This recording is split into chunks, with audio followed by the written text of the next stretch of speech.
Sa isa na namang edisyon ng ating Make Me Over segment, at eto na nga ang ating summer edition wherein we give you some tips and a lot of things you need to know because summer is already approaching. Ayan, so today we are going to discuss to you the different ways or your last minute backup plan kapag medyo parang nag-aalanganin kang magsuot ng swimsuit dahil nga syempre summer na yan and you'll be doing a lot of swimming, a lot of going to the beach.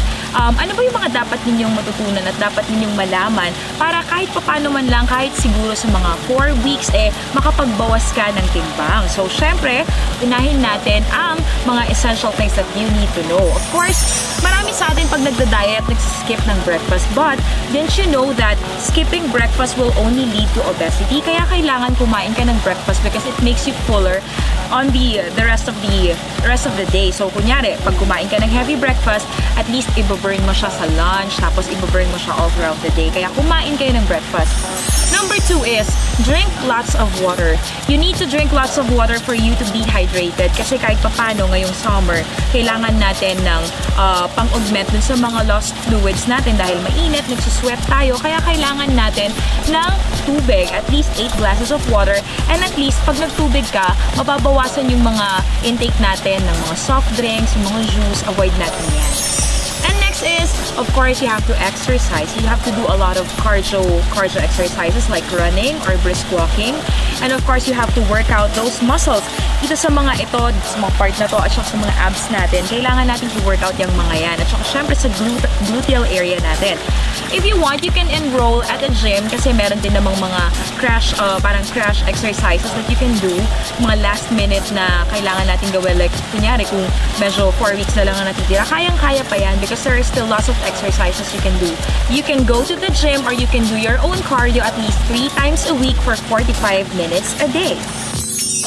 So, eat lesser meat, more veggies, and more fruits. Ayan. At saka, huwag ninyong totaling i-omit ang rice. Kasi, common misconception din yan na kapag nagda-diet, kailangan tanggalin na yung rice. Pero no.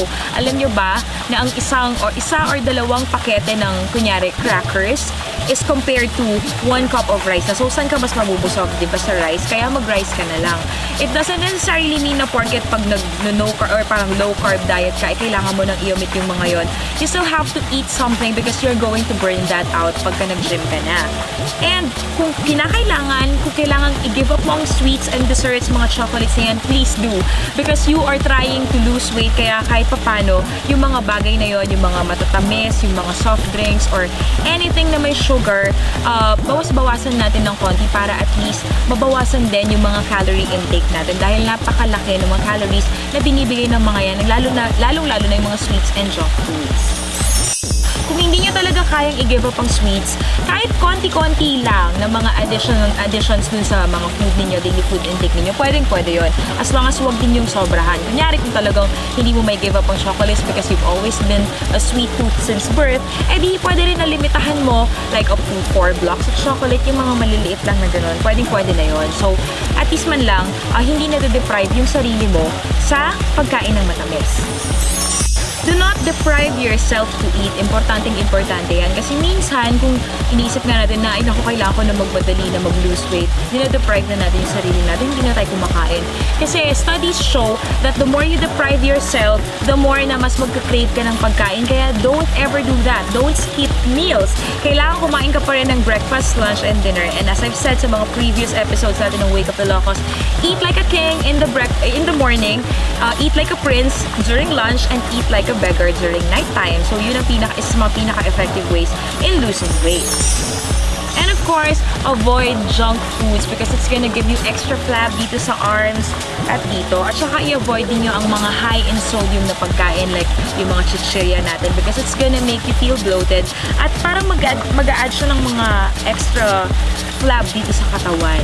Kaya kailangan nating i-refrain ang mga chichirya because they are foods with empty nutritional values and it makes you feel bloated at magmumukha kang parang chubbier ka.